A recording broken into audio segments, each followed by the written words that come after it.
Dalam Quran Surat An-Nur ayat 26, Allah berfirman, wanita-wanita yang keji adalah untuk laki-laki yang keji, dan laki-laki yang keji adalah untuk wanita-wanita yang keji pula, dan wanita-wanita yang baik adalah untuk laki-laki yang baik, dan laki-laki yang baik adalah untuk wanita-wanita yang baik pula.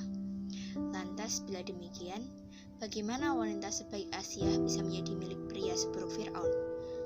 Mari kuceritakan bagaimana air berusaha dimiliki api, bagaimana cermin tak selalu menampilkan bayangan yang serasi, bagaimana wanita sebaik Asiyah yang betul solehah mendapat Fir'aun yang penuh akan sifat jahiliyah. Nama aslinya adalah Yes. Ia adalah seorang putri yang mengasingkan diri ketika keluarganya mengalami pembantaian. Bersama dalam asuhan gurunya, Apa Amon, Yes mengganti namanya menjadi Asiyah binti Muzahim. Ia tumbuh dengan baik dalam pendidikan akademi kerajaan Mesir bersama dengan ketiga temannya, Pare Amon atau Ra, Ha Amon atau Ha, dan Karwanim atau Ka. Dalam hal kesenian dan logika, Yes selalu lebih unggul dari teman-temannya.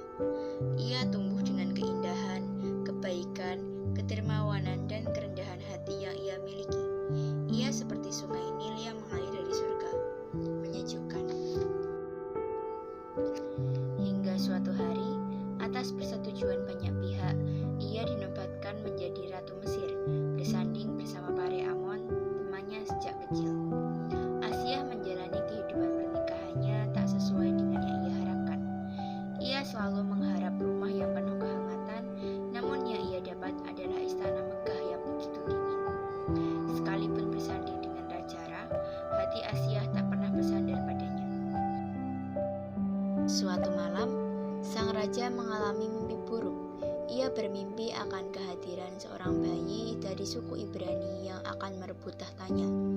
Maka dari itu, Raja Ra menetapkan keputusan bahwa akan diberlakukan 2 macam tahun di negeri Mesir, tahun kelahiran dan tahun kematian. Di tahun kelahiran, semuanya bersukacita, banyak festival, perayaan, dan semacamnya untuk merayakan kehadiran bayi lelaki yang lahir.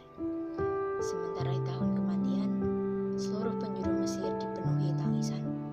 Sungai Nil dipenuhi bau darah, dan pada masa itu, Pare Amon menjadi Fir'aun, dan hati Asiyah diliputi oleh kehancuran. Satu masa pada tahun kelahiran, Asiyah menemukan seorang bayi dalam kotak yang terapung di Sungai Nil. Bayi itu ia beri nama Musa. Ia angkat sebagai anak, sebagai alasan baginya untuk bertahan, sebagai cahaya mata ketika dunianya temaram. Waktu berlalu, dan suatu hari ketika Musa mulai beranjak dewasa, ia menerima tuduhan membunuh seorang. Rahasia bahwa ia adalah bayi yang ada dalam mimpi Fir'aun terbongkar. Maka Musa dalam pelarian. Dalam waktu-waktu penuh ketegangan itu, Asiyah terus merapal doa, semoga putranya baik-baik saja. Dalam pelarian Musa, di lain sisi Fir'aun mengakui dirinya sebagai Tuhan, menyuruh semua orang tunduk padanya. Hanya 3 kepala yang tak akan demikian, Asiyah dan 2 abdinya. Dalam masa itu pula, tahta Ratu Asiyah direnggut. Ia tak boleh mengenakan mahkotanya. Namanya dihapuskan dari sejarah, dan ia tak punya apapun selain hatinya untuk Allah dan rapalan-rapalan doa untuk Musa. Ketika Musa kembali dengan kenabian yang ia miliki, cahaya mata Asiyah yang redup kembali bercahaya. Hatinya bergetar menyambut kepulangan Musa. Namun, Musa yang datang melawan Fir'aun menyebabkan Fir'aun memenjarakan Asiyah. Asiyah dihukum dengan penuh kelapangan hati. Ia diikat di tonggak kayu di atas pasir panas. Orang-orang yang mengikatnya menangis. Mereka membakar Asiyah. Hari itu, Asiyah pulang ke rumahnya. Nil menangis untuk saudaranya. Mawar di tengah gurun hilang meninggalkan harumnya. Demikian kisah Asiyah binti Muzahim, kisah wanita yang berpegang teguh pada keimanannya sekalipun diuji bertubi-tubi.